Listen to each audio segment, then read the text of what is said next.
It was the comments from like the little clips that were all negative, and I don't know, I think it's funny because like I guess it's like if you don't listen to the full podcast, you get it. Although you did enlighten me that people that did listen to the full podcast still had some negative comments, which is fine. Far less though. But far less. Okay, so that's better. Which everyone's like definitely allowed to, but it's like one of those things where it's like with social media, it's like, if you would say that to someone in a bar, why would you, if you're not going to say that to someone in a bar, like why would you comment that? And if someone came and said that to me in a bar, like I probably am not going to punch them in the face. I'd be more like confused about why someone wants to try to ruin me having a drink, but it is what it is. Well, we were just talking about this before we started recording live, was, Booj was mentioned, as you'll see here in the background on the video version on the third angle of the show, that it's probably most of the people that are packing buses for the AAA teams that are leaving comments in the TikTok version, this guy sucks. Just be better.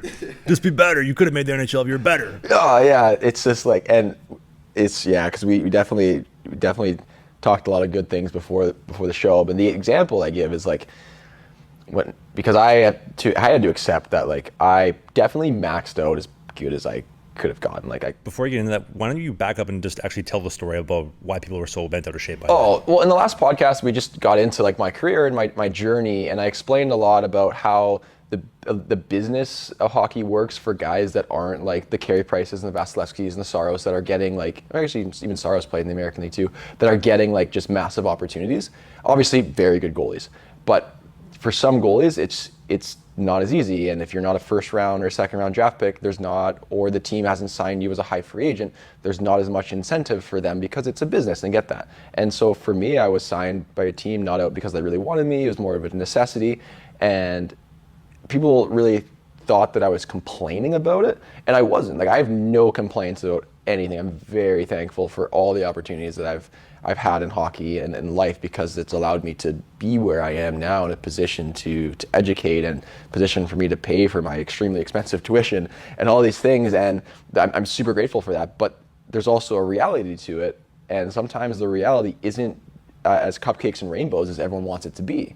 And that's okay. And so people really didn't so there's always like this concept, this idea that like anyone who doesn't make it in sports and says something remotely negative, therefore is like just complaining or just everyone just gets like so bent out of shape about it. And I gave this example to you, like Dustin Wolf, AHL goalie of the year for 2 years in a row. Like, he cannot be any better than that. He has one NHL game.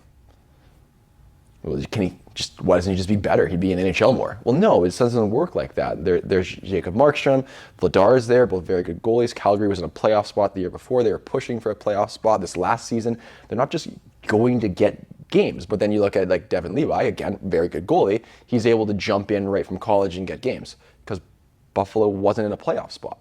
So if you are a team, like, and I tell this to guys that I come across that are free agents and things, like if you have an opportunity, you sign with the weaker team because you are going to get more opportunities to play. If you sign, look at the goalies through Montreal's depth chart since like when Carey Price was playing, like you couldn't advance. You could maybe become Carey Price's backup, but you're not going to have a 20-year-old backup with no experience. You're going to bring in the Halaks and the Allens and those kind of players, and it makes it very difficult to progress. And it's not because those goalies are bad goalies.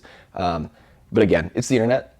People are going to say what they say. It didn't hurt my feelings. I was just like reading them, and I was like, man, people sometimes are so off the mark with reality that it's just like, I don't know how some people even can walk outside with the way that they're thinking. Well, there is one outlier to the rule. Yeah. And a reality check comes from the team at Sheath Underwear. They're presenting sponsor for this show. They haven't since day one. Let's get into it. So Sheath Underwear. Hey, more hockey content. It's might be old, it might be new, it might be a full episode, it might be a half episode, but you can click these boxes because who doesn't like clicking boxes?